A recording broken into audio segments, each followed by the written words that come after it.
And you all will do the first two slides, I believe. Is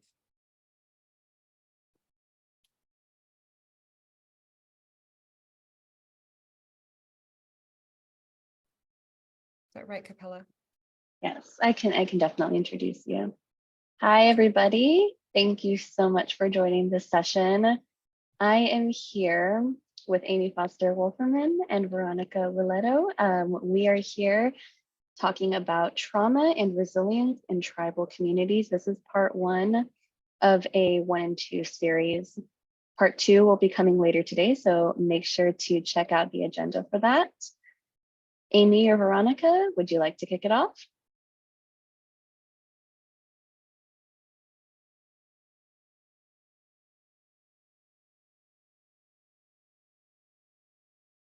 This is just a short disclaimer that we have to read for the sake of it. This presentation was produced under U.S. Department of Education contract number GS00F115CA with Synergy Enterprises Incorporated. The views expressed herein do not necessarily represent the positions or policies of the U.S. Department of Education. No official endorsement by the U.S. Department of Education of any product, commodity, or service or enterprise mentioned herein is intended or should be inferred. Great, thank you. This presentation was All right. Well, welcome everyone. Thank you for joining us today. My name is Amy Foster Wolferman. I'm from the National Native Children's Trauma Center. We're a part of the University of Montana in Missoula, Montana, which is the western part of our great big state. I come to you with a background in teaching and special education, also working with youth outdoors. I've been working with schools for a number of years, helping to support the implementation of positive behavioral best practices, setting up systems of support, shifting towards really implementing best practices around trauma-informed care. Also working to develop some social emotional learning curriculum that it's based, kind of founded on impacts of trauma. And it's been a great journey working for this organization. You know, our mission is to really walk alongside communities in identifying best practices to address trauma and historical trauma, intergenerational trauma, both with some evidence-based sort of Western-based practices, making adaptations to some of those practices and interventions, as well as supporting the integration of more culturally and tribally specific healing practices. So it's good to be here today. Veronica, my colleague, will introduce herself in a moment. And before that, we'll go to the next slide. We will be talking today about trauma, and this is a topic that can be, it's really helpful to learn about. All of us know something about it. There might be some new pieces of information. There might be a lot of familiar pieces of information, but regardless, some of this might be upsetting to some of us. It might remind us of some things that have happened to ourselves or to our loved ones or to our community. And so we just ask that if you are having any kind of difficulty with this material, to please, do what you need to do to take care of yourself, step away, drink some water, breathe, talk to someone. And if it's really still sitting with you after these 2 short sessions, we really encourage you to reach out and ask for help and go talk with somebody, and just noting that it is okay to be impacted in a kind of upsetting way, and it is okay to ask for and receive help. So please engage in self-care. Thank you so much. I'll pass it to Veronica now. Thank you. All right, well, welcome everyone. Thank you so much for joining us for this session, and we're really happy to have all of you and to be on this little learning journey here today, where we're going to be talking about trauma and also be talking about resiliency as it pertains to tribal communities. So we will be focused this session on some definitions and defining trauma for ourselves and the different types. And then we will, in the next session, be looking at resilience. So we hope that you'll be able to join us for part 2. But we're happy to have you in this session. So Amy kind of gave a brief background, and so I will just say that I am Diné of the Minihogans clan. I'm born for the Mexican clan, and my paternal grandfather is of the Bitterwater clan, and my maternal grandfather is of the Tangle clan. And I grew up in Ojo Encino, New Mexico, which is a really small rural community on the eastern edge of the Navajo Nation. And I now live in Billings, Montana, near the lands of the Abzalika people, the Crow Nation. And so I've been with the University of Montana, the National Native Children's Trauma Center, for several years now. And my primary work is in supporting tribal youth programs as well as juvenile courts, particularly the drug court model of juvenile healing to wellness courts. But I also do some support around school-based support as well. So just happy to be with you guys and to be sharing some of this information with you. So we'll go ahead and move forward. I just want to begin by bringing up this this question, why do we talk about trauma? Because oftentimes, people have come to these topics, to this topic in different places and with different perspectives. And so we just want to be respectful and honor the differences of perspectives that people have. And we also want to be cognizant of the fact that, as Amy mentioned, that sometimes talking about trauma can be distressing. And so I feel like it's really important that we have a good reason to talk about it. And so we want to make sure that we are have the right intentions when we're bringing forward some of the information that we'll be covering today that may actually be reminding each of us of our own trauma histories, or maybe distressing, or maybe concerning to us as we're moving through this content. So we don't intend to cause anyone harm, but we just want to make sure that we just want to share our intentions for talking about trauma in this session, and for the work that we do around trauma-informed care training, which often begins with talking about trauma experiences and its impacts. And so the reason that we do that, we kind of have some different examples of why we do this on the screen. But the first one is really, we are finding that trauma experiences is at the root of some of the concerns, some of the social ills, some of the issues, and that youth and families and tribal communities are really struggling with. And so your students, even your staff, may be struggling with because of these effects of trauma, and that it's actually a really pressing health issue. It's not just an emotional impact or a psychological one, it's also a physical one, a spiritual one, and so a mental one. So we want to make sure that we are making people aware of that, and that they have that understanding about the impacts of trauma on the health outcomes of individuals, particularly as it occurs in childhood and impacts child development, and impacts the outcomes of a person's life later in in adulthood. But we also want to make sure that as we are sharing this, that we are also emphasizing that trauma is preventable. And that's part of the work that you all do as educators is you're in the business of preventing trauma.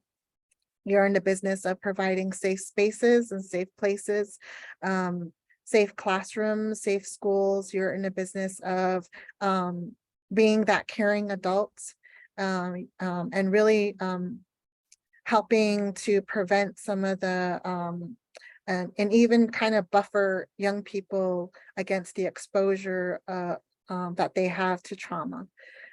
We also want to make sure that even when we cannot prevent trauma, that we know that it is possible to heal from trauma. And so that's also part of our work, is intervening, is helping our students and our staff and our communities to really experience that healing for themselves and know that it's possible and know that they have the support and the resources to do so.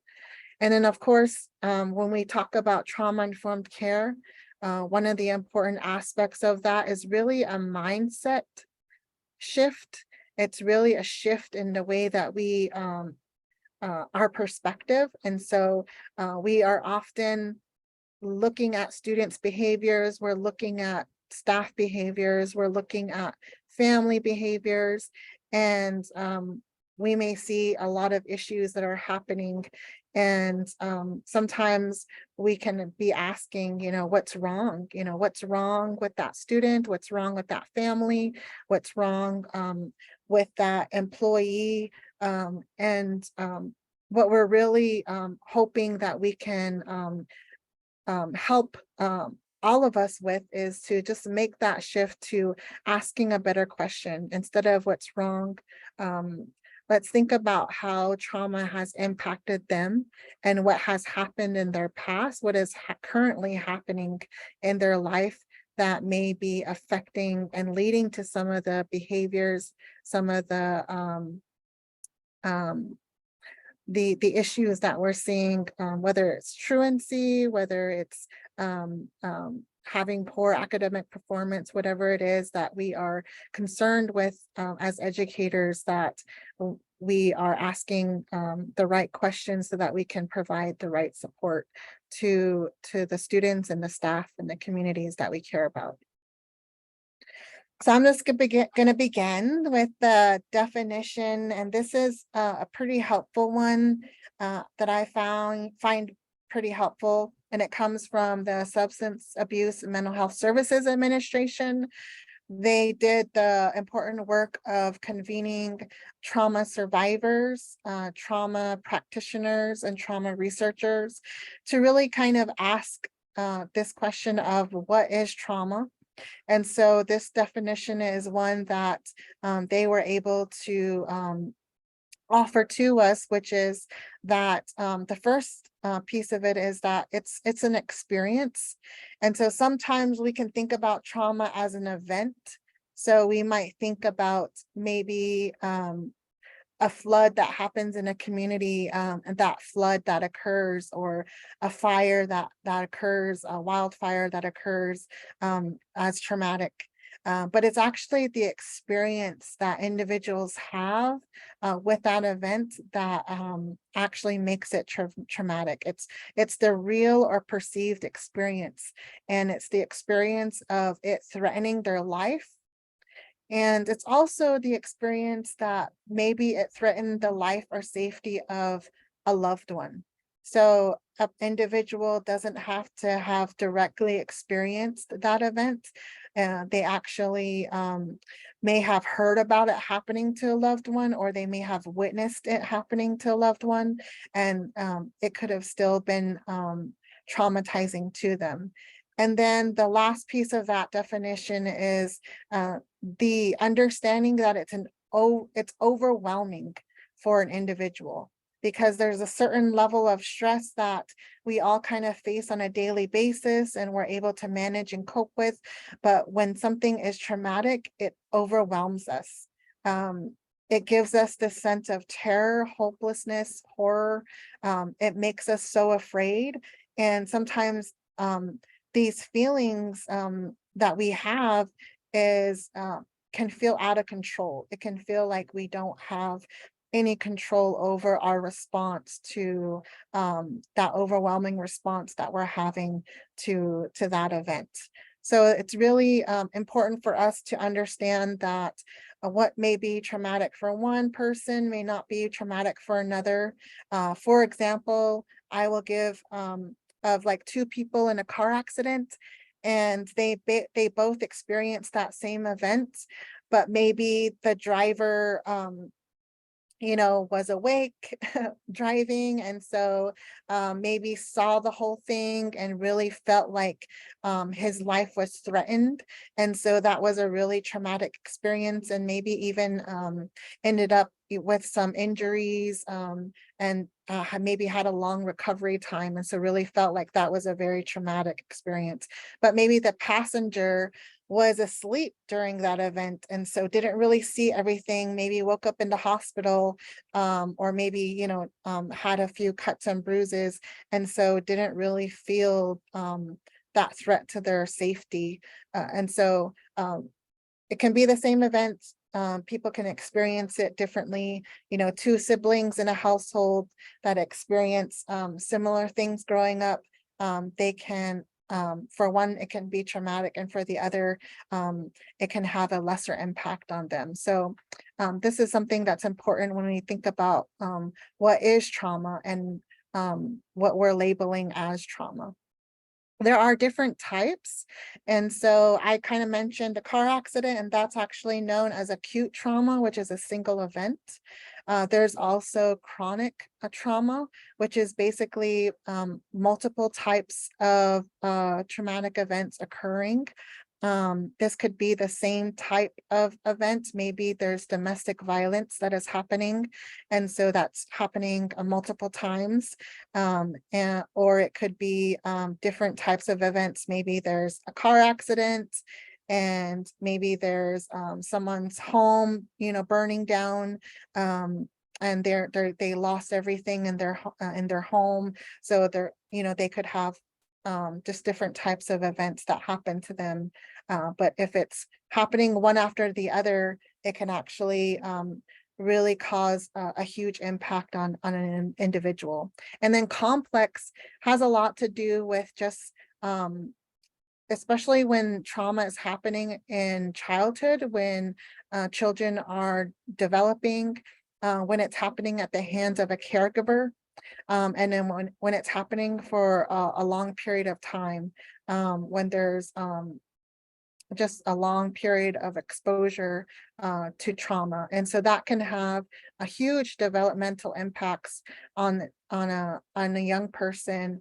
And that's what that word complex comes from, is really just kind of, it takes a little bit more to really recover and heal from that, because of all of the developmental impacts, as well as just the complexity of that happening at the hands of a caregiver in a person's life, someone that should have been able to take care of them and keep them safe.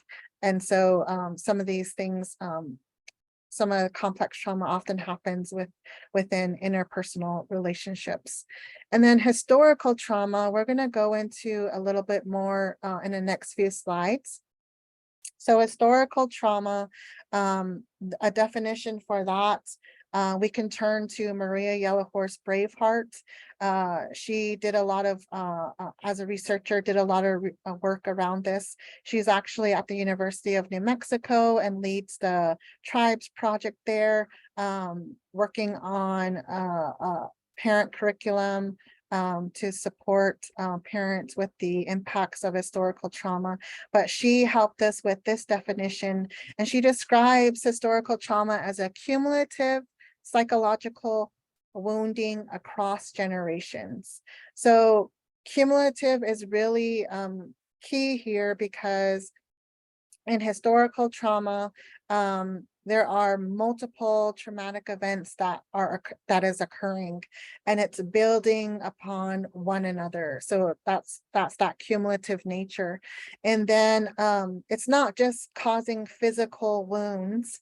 Some of the wars that tribes have been in with the United States and other nations certainly has caused some physical wounds, and people have died. Some of the diseases that were brought into tribal communities, certainly tribal peoples have lost their lives, have suffered physically from that, but it was also a psychological wound.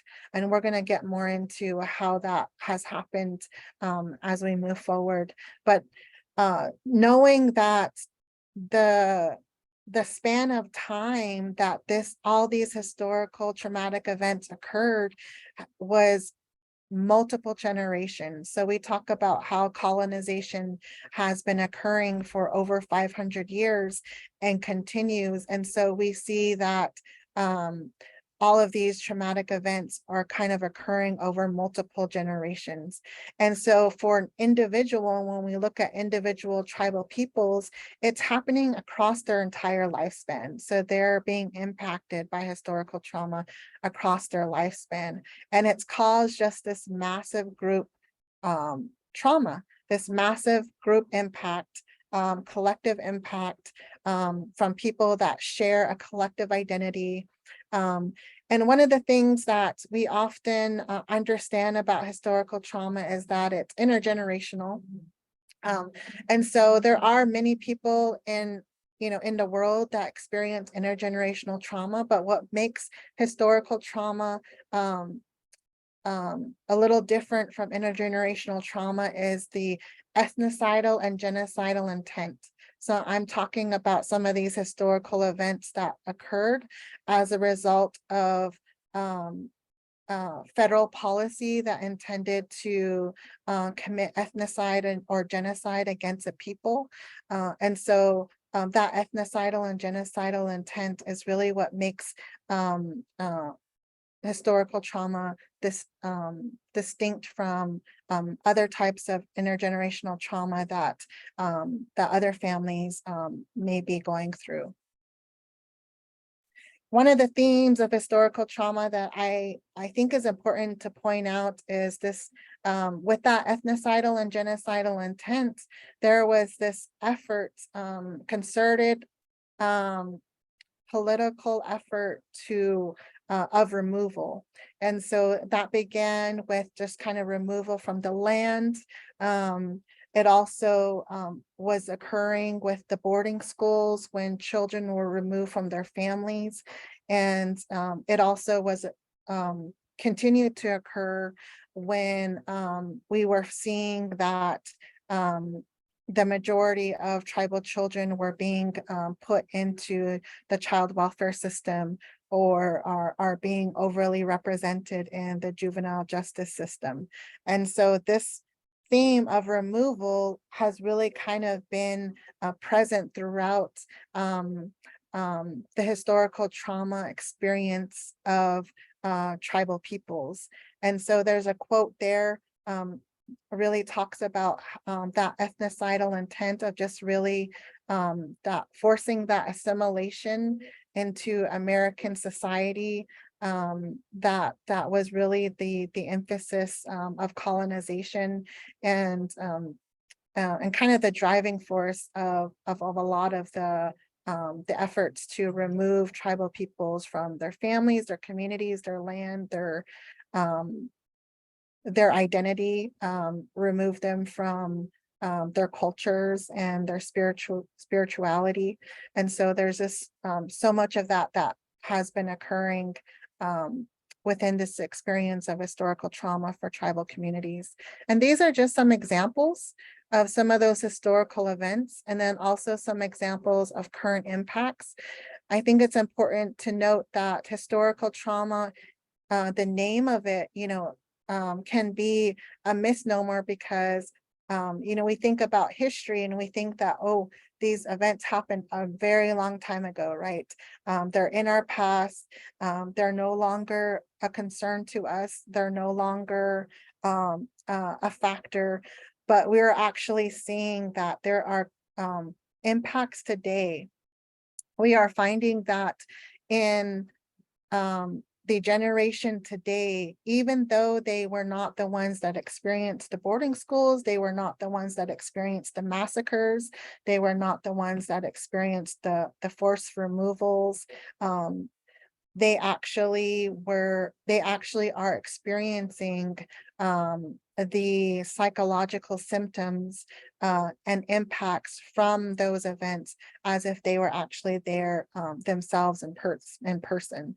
So we're seeing that on an individual, a family level, a community level, and a system level, there are all these different ways in which these historical traumatic events continues to impact our tribal communities. And that's really important for us to understand in order for us to really support our young people with healing. So we are going to move into this next section of our presentation, and we've covered a little bit of historical trauma. And one of the things that we're finding from historical trauma research is that it is actually some of the impacts of that is some of the adverse community environments that we're seeing in tribal communities today, that we're seeing tribal youth facing today. And so the adversity that tribal youth are experiencing is actually tied to that historical trauma. So we're just going to learn a little bit more about the impact of children being exposed to trauma, and what kind of impact that has on their lifespan, on their health and well-being. So we're going to watch a video here. It comes from ACEs Connections. And let me know if you guys can hear it.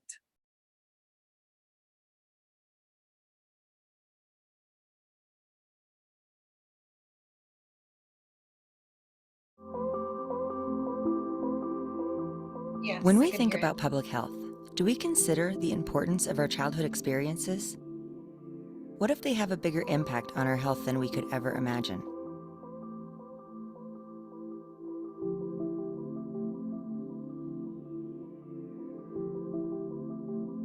Adverse childhood experiences, or ACEs, are instances of stress and trauma during childhood that determine physical and mental health outcomes during adulthood. What exactly does adverse mean? What is adversity? Adversity is also known as difficulty or hardship.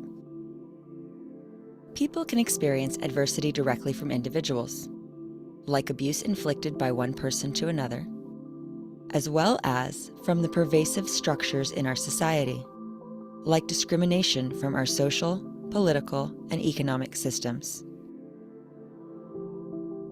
So where does this correlation between adverse childhood experiences and health outcomes originate from? This correlation was discovered in the Adverse Childhood Experience Study, or ACE study. From 1995 to 1997, Dr. Vincent Felitti from Kaiser Permanente and Dr. Robert Anda from the Centers for Disease Control assessed childhood trauma in a range of over 17,000 adults.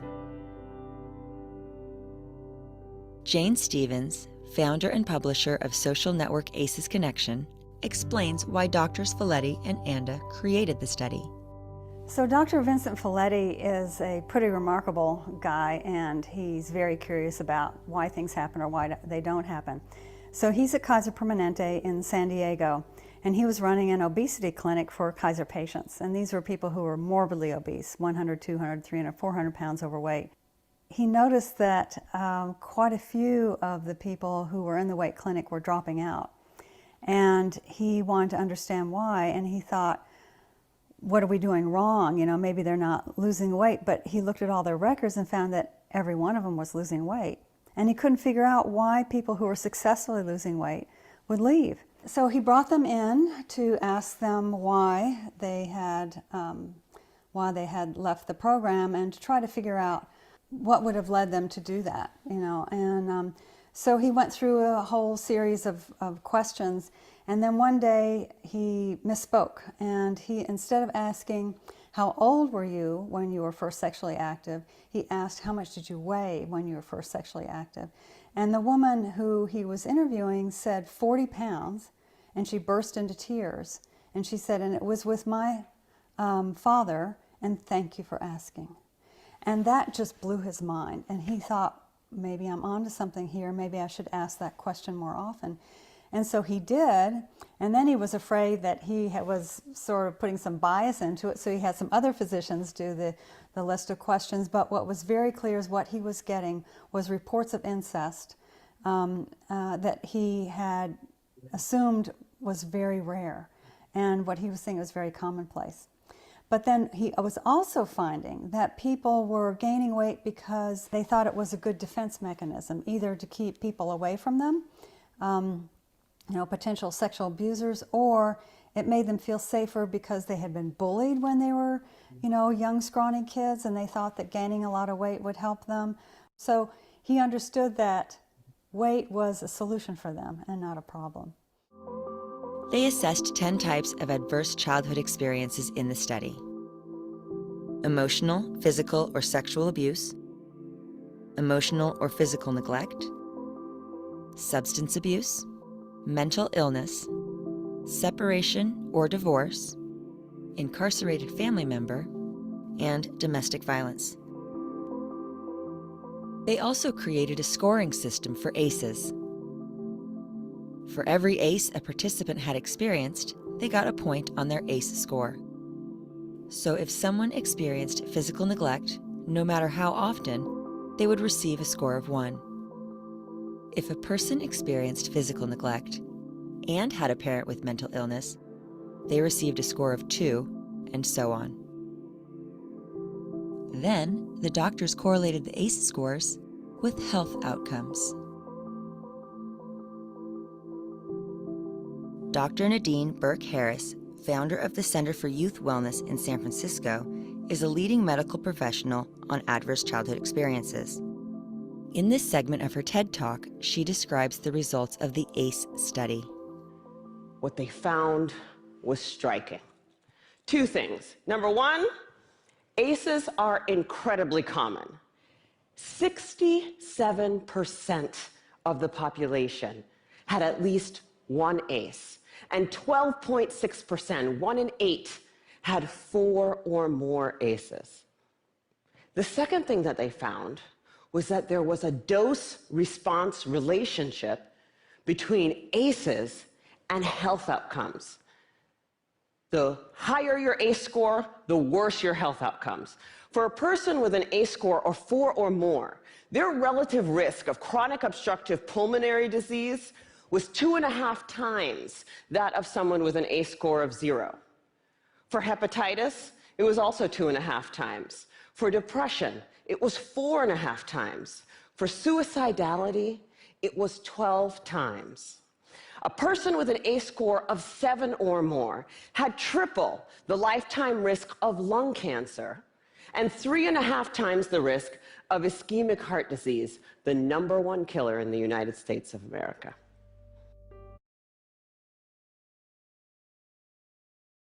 All right. So what were some of the findings from that study that stood out to you?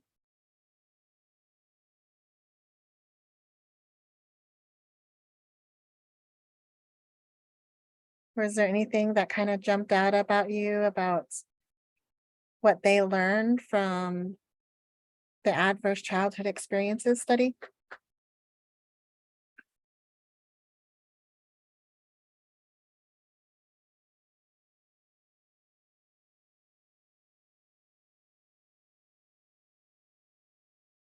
How common trauma is?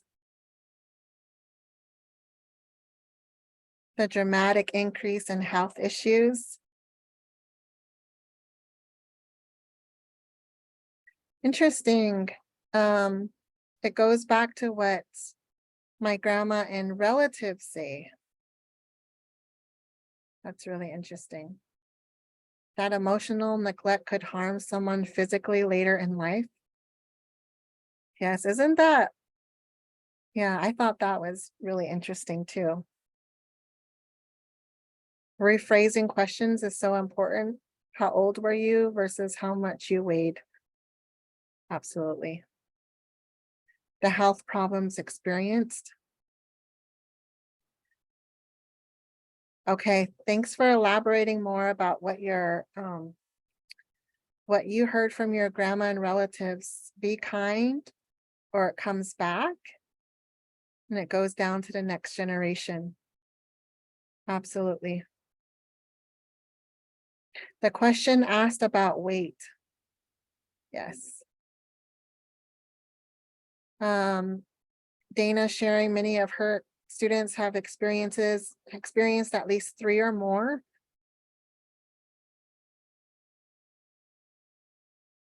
Oh, okay, Karen, I would never put weight as a protective measure like that. Absolutely. So thank you guys so much for sharing your reactions to that video.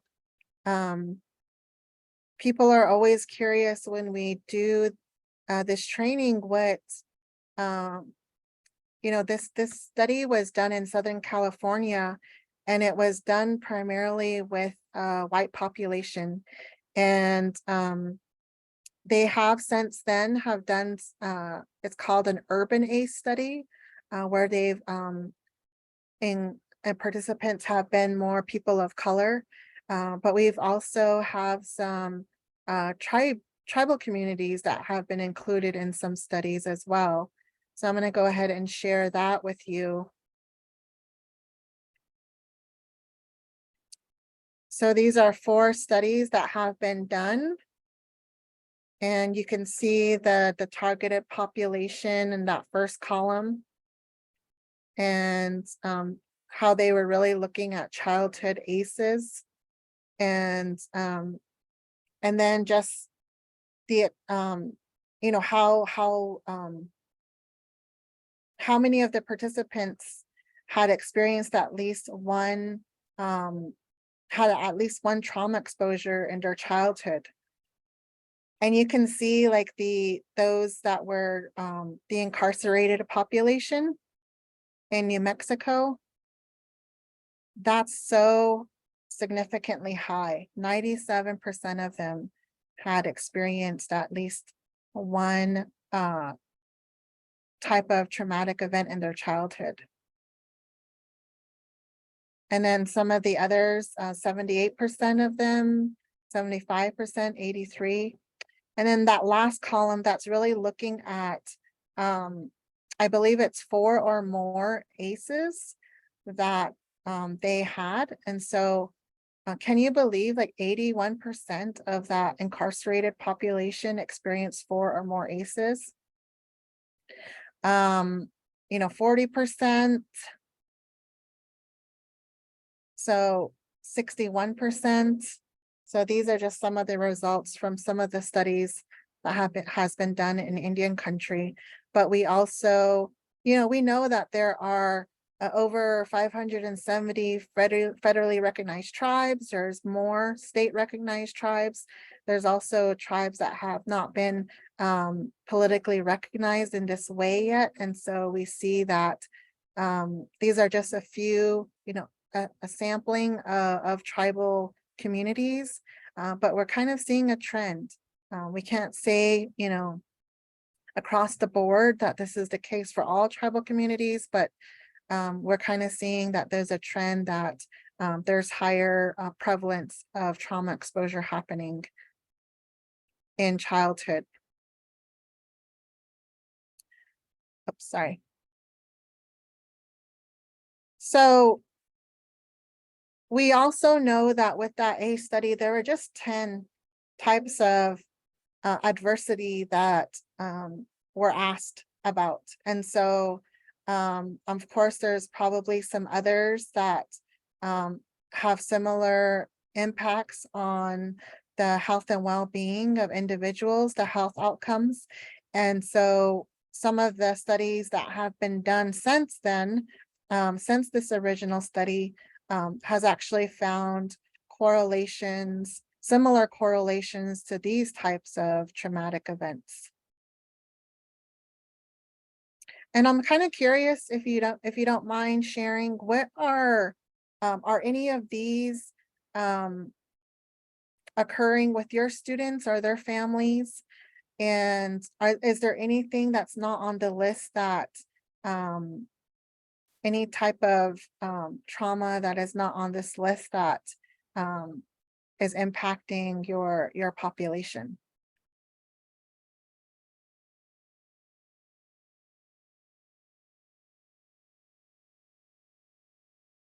Bullying and cyberbullying. Yep, absolutely.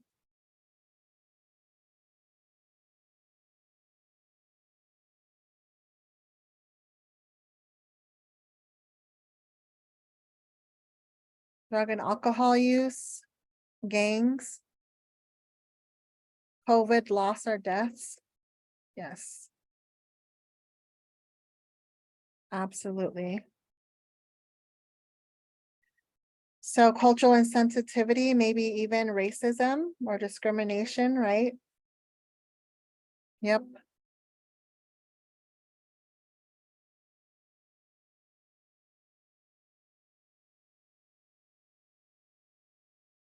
So we're also finding that there are not just individual experiences that are occurring in childhood that are impacting health outcomes, that there's also some of these community level and system level traumas that are occurring, and you guys have mentioned them, that racism and discrimination.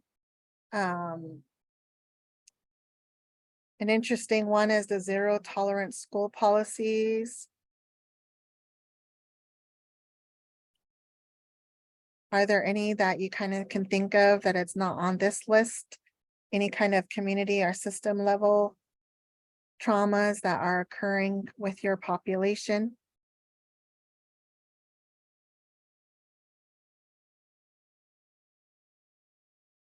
Abduction, interesting. There's more and more stories of that. I don't know if it's just because of social media, but yes, that is happening in our communities. Gambling, gun violence, trafficking. Yes, the lack of support on the reservation. Absolutely.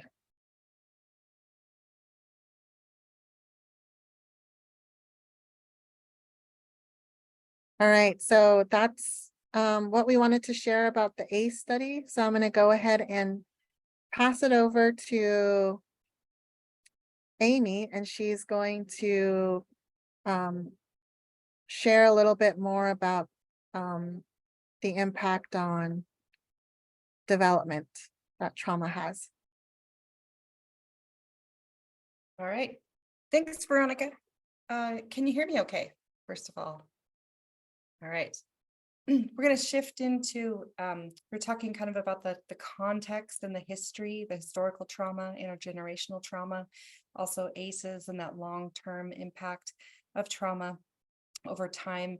We're going to look now at more of an individuals, the impact of trauma on individuals and what you might see in youth and students that you may be working with. And we'll start that discussion with a short video that's a continuation of what Veronica started. It's about 7 minutes. So we will hope that this works. Let me just get it to the right spot.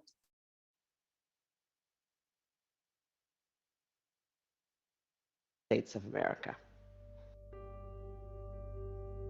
Why does this relationship exist? Why does childhood trauma lead to negative health and so? Oop, excuse me. Don't touch any buttons.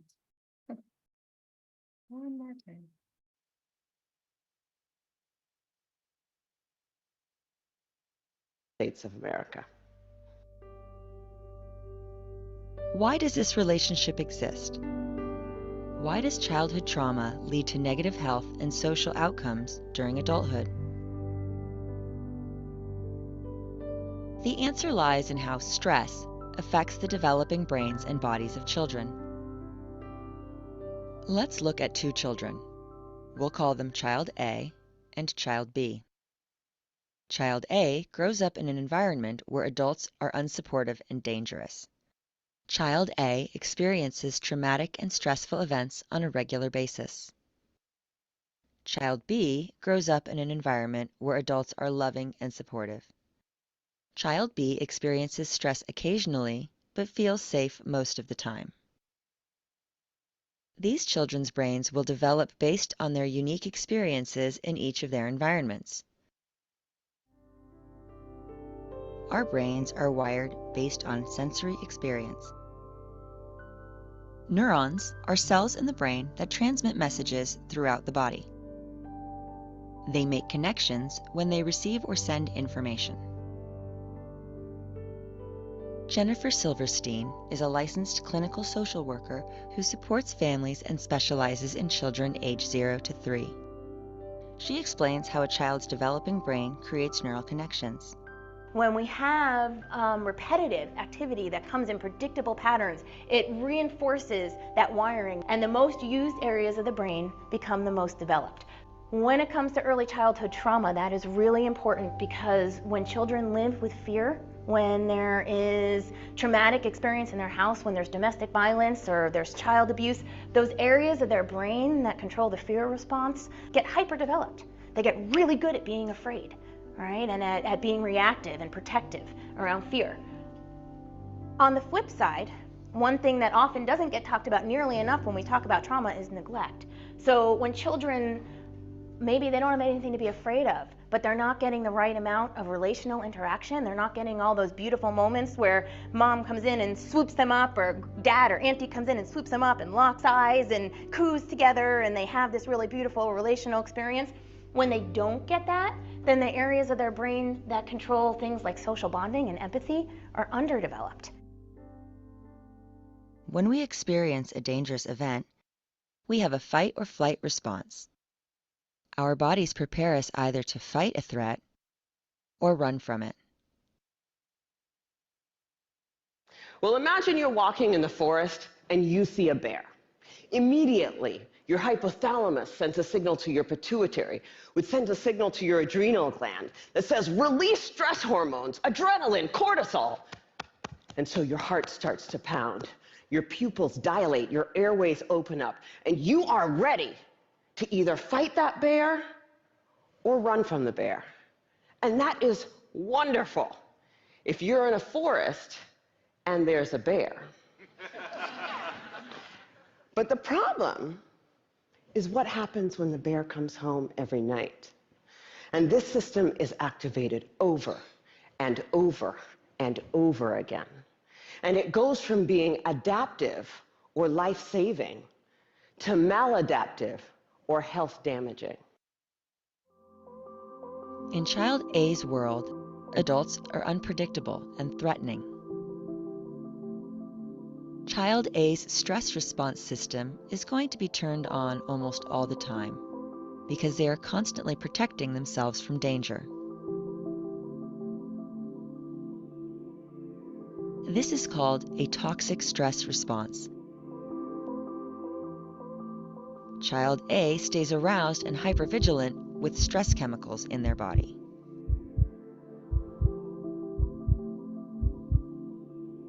In Child B's world, adults are safe and supportive. Child B's stress response will only be activated when they feel scared or threatened. Their body doesn't keep them in fight or flight all the time because it doesn't need to. This is a healthy stress response. It will help the child to build stress tolerance and learn how to handle a stressful event in the future. We now understand, better than we ever have before, how exposure to early adversity affects the developing brains and bodies of children. It affects areas like the nucleus accumbens, the pleasure and reward center of the brain that is implicated in substance dependence. It inhibits the prefrontal cortex, which is necessary for impulse control and executive function, a critical area for learning. And on MRI scans, we see measurable differences in the amygdala, the brain's fear response center. Now let's look at Child A and Child B in a real-world context, school. In the classroom, children are expected to sit quietly and focus. Child B might have no problem doing this, but Child A, who has grown up in an almost constant toxic stress response, will probably not be able to focus in class. The parts of their brain in charge of fear and reactivity are overdeveloped, and the parts that would help them stay calm and pay attention are underdeveloped.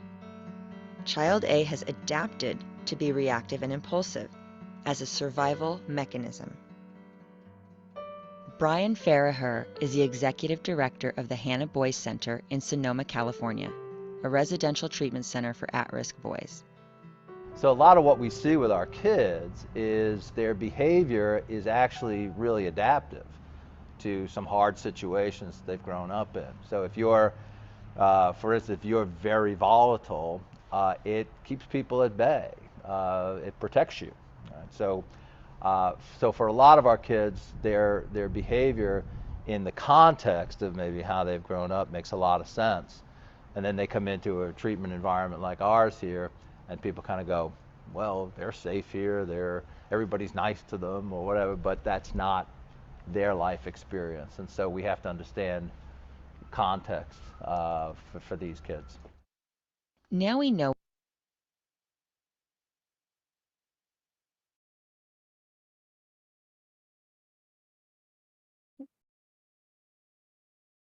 All right.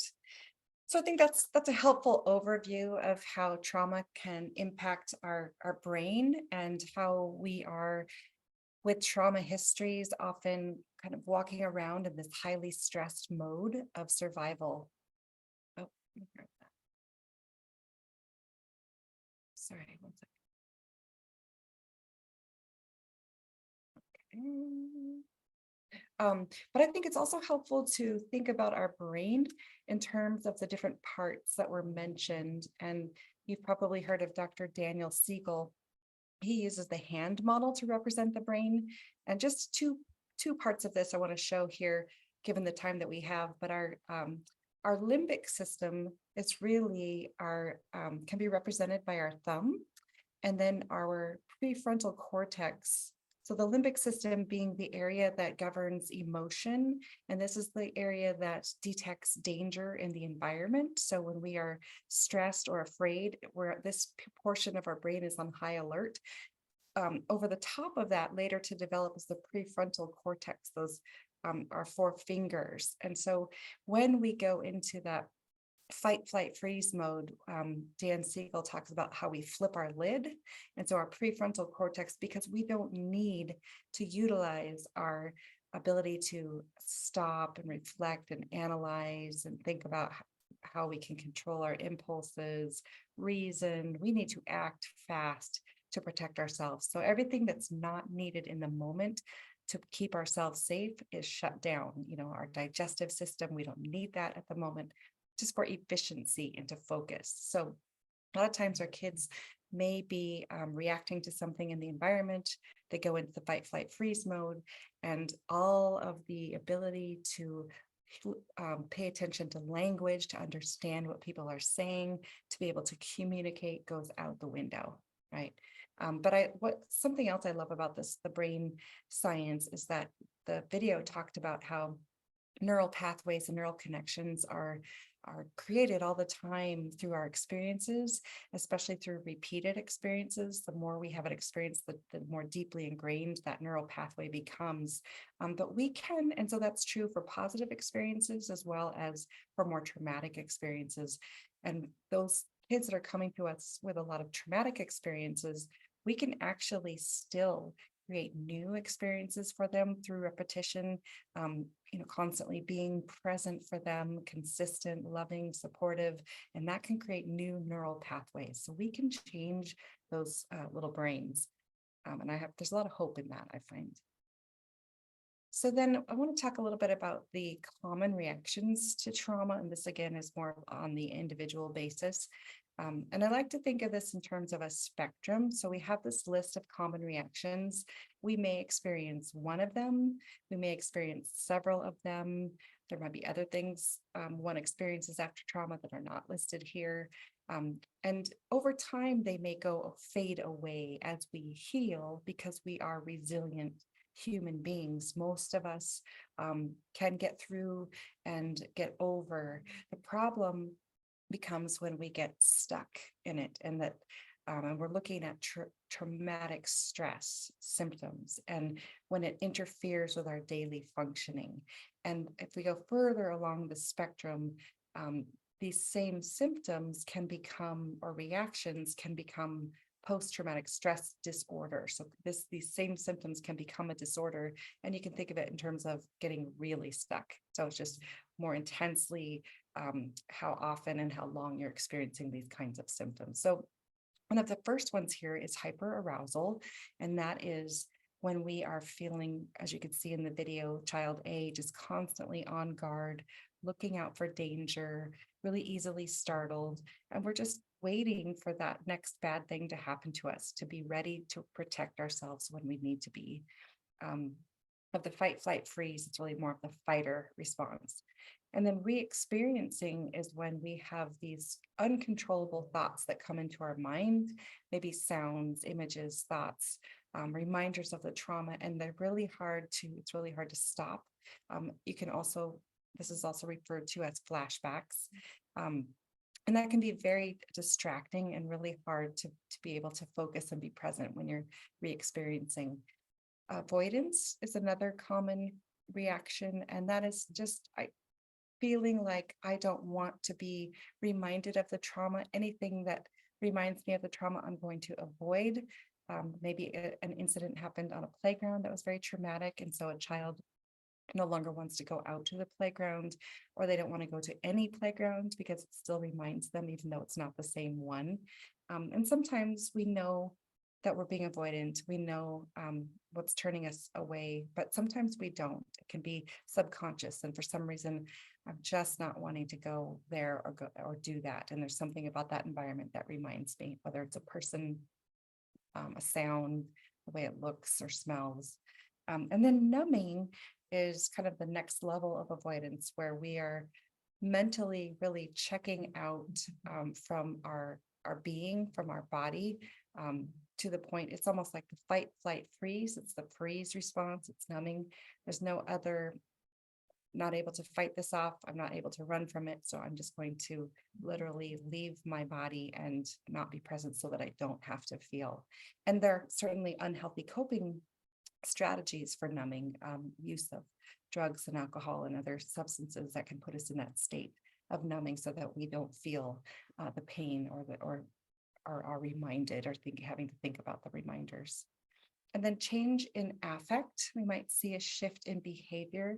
A child who maybe was once content, happy, easygoing, starts to become more irritable, easily frustrated, maybe defiant or aggressive, such as the shift. Maybe they become more isolated or withdrawn where they used to be more socially connected. So kind of looking out for those different changes. We also see very commonly this developed sense of a foreshortened future. So if bad things have been happening to me, particularly if it's more ongoing or chronic, we start to view the future as not very bright, that these bad things are going to continue to happen to me. And that's how I see my future. Almost that the trauma is starting to define who the child is. And lastly, here we have cognitive distortions, which are those kind of falsely thinking, for example, that maybe I, as a child who have experienced this abuse, deserve it. I'm a bad kid, and so that's why I'm getting hurt, or that it's all my fault that this happened to my sibling, or I should have been able to stop what's been happening to my mother, and just falsely applying this logic that's distorted to the situation.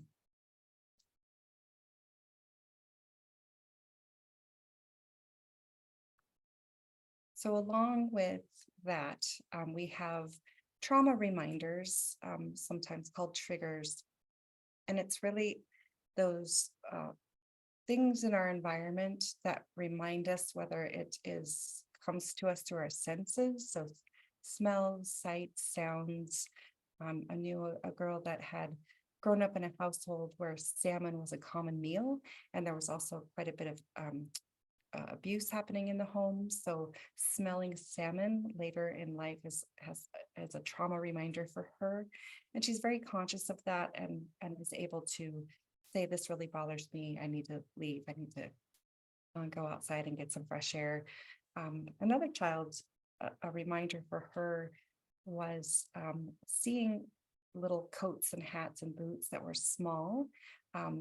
She used to have to go down the kindergarten hallway to get to the music class. And it was always fine to do that until there had been some trauma in her life. She had lost a cousin to drowning, and that it was a very young cousin, 3-year-old. And so passing the kindergarten hallway, seeing these small items was a reminder of her of that trauma. So she would refuse to go to music. She would throw herself on the floor, kick and scream, but didn't understand why. She just knew she didn't want to go down there. It didn't feel good. And that took a while for the adults in the setting to figure out why she was behaving that way. And so triggers, we can sometimes unintentionally be someone's trigger, getting too close in someone's space, asking a direct question.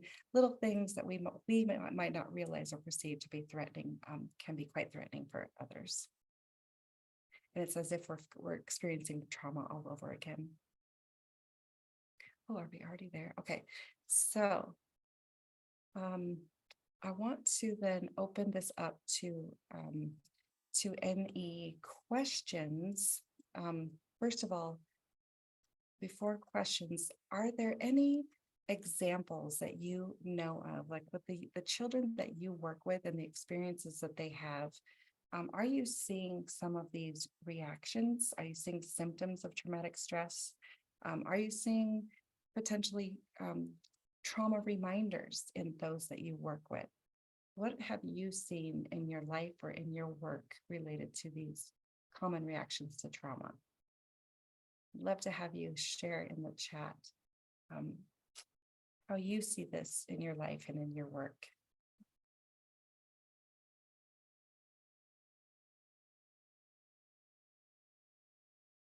And I did see a comment in the Q&A relating back to what Veronica had asked, and I transferred that over to the chat. So hopefully that got over there. But feel free in the chat to share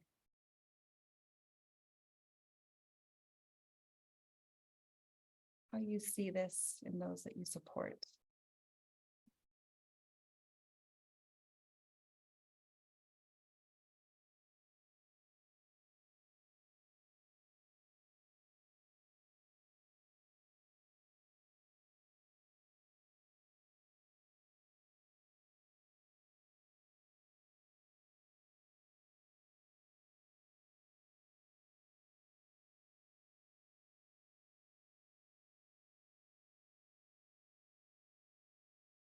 The common reactions slide. Do you see any of these behaviors?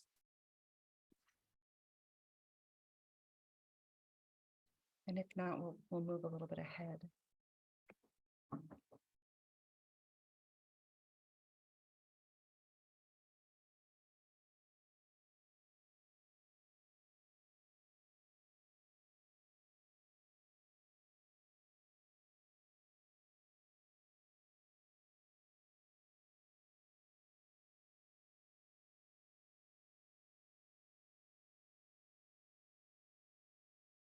We can come back to that if we need to.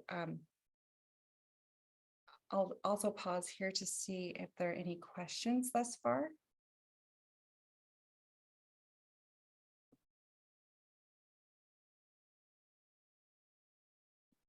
So Tannen shares that she's seen, or he's seen, the statement is, I've seen smells trigger students.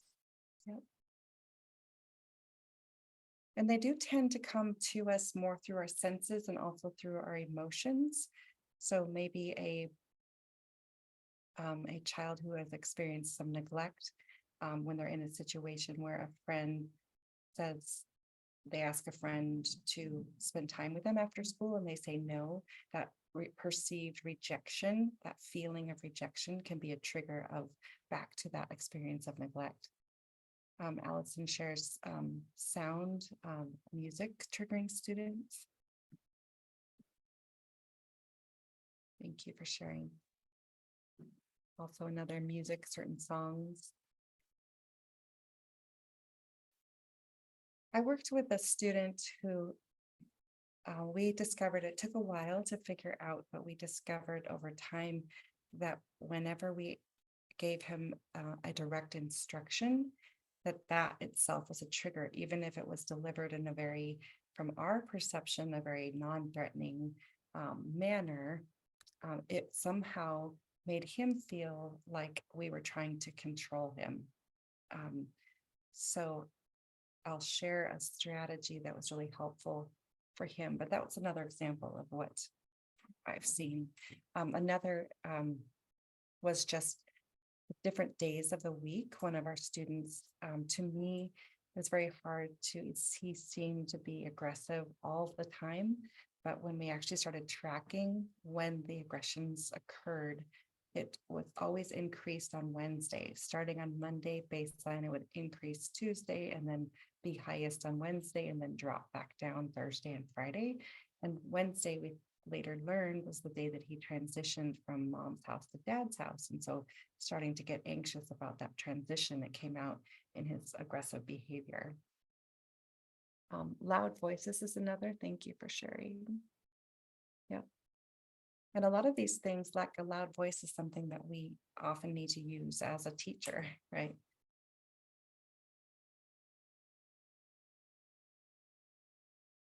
All right. I have a Thank you for- question. Yeah. Amy. I'm curious to hear from folks when they notice a student having a trauma response, or that maybe they've been a trauma reminder. What are some things that you found helpful that has been helpful in the moment to kind of help them regulate or calm, or just be supportive to them in some way?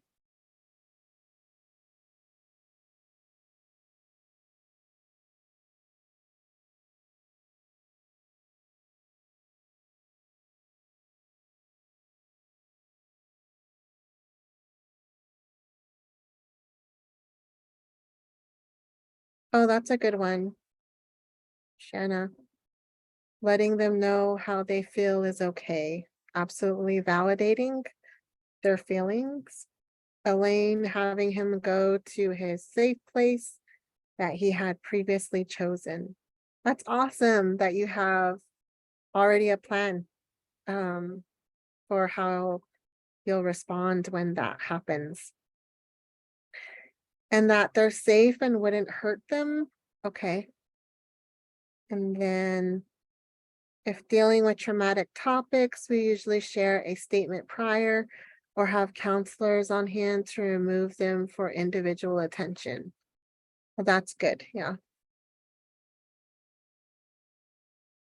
And Melanie shares that at their youth events, they have prevention team staff licensed to discuss trauma, abuse, suicide, to talk to them in a private location. Our staff follows up with the youth. That's great. Like, yeah, sometimes like, that's a really good strategy to kind of respond to them in a private way. Maybe not in front of their peers or other adults. That's really good. Follow-up is really important. Yep, absolutely.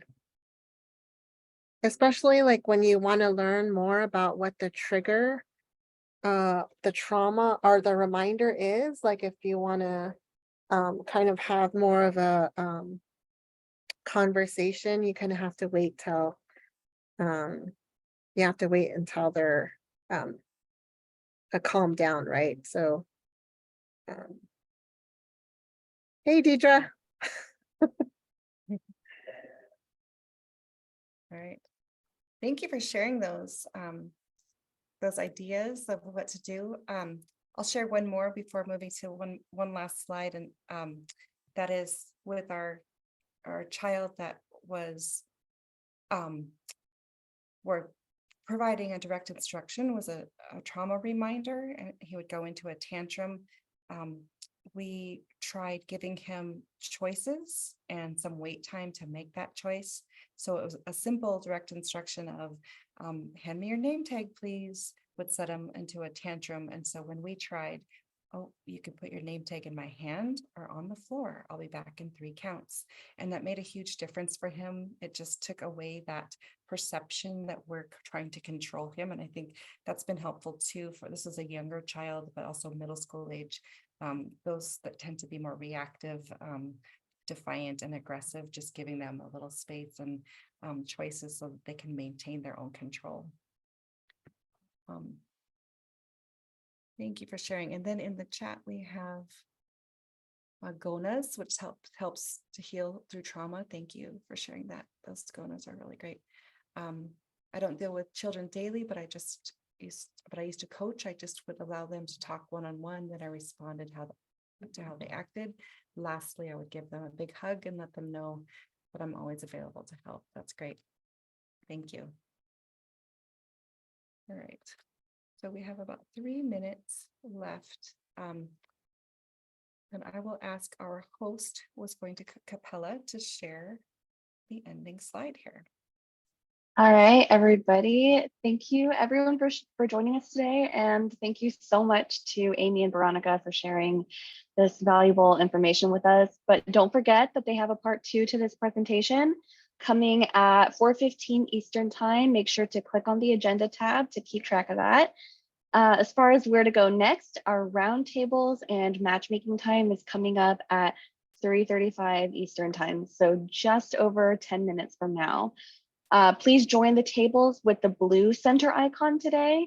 Another reminder is to rate this session. At the end of this session, you should see a quick pop-up survey with just a couple of questions. So make sure to do that.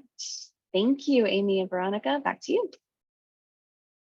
Great, thank you so much. And what we're going to be getting into in the second part is really we're going to talk a little bit more about the impacts on our development, emotional development, kind of that mindset of threat appraisal. We'll be talking about protective factors and resilience. So if you are able to join, that will be our discussion. And we have 1 minute. I don't want to start the next piece, so it's very unusual for us to be under. We're always rushing to go to fit everything in. So Allison, thank you for your thank you. I'm glad it was helpful and informative. And we hope that you're able to get a nice break in between. Stretch your legs, get some oxygen flow into your brains, water, coffee, and we will see those that are able to come back very shortly. Thank you, everyone. Thank you all.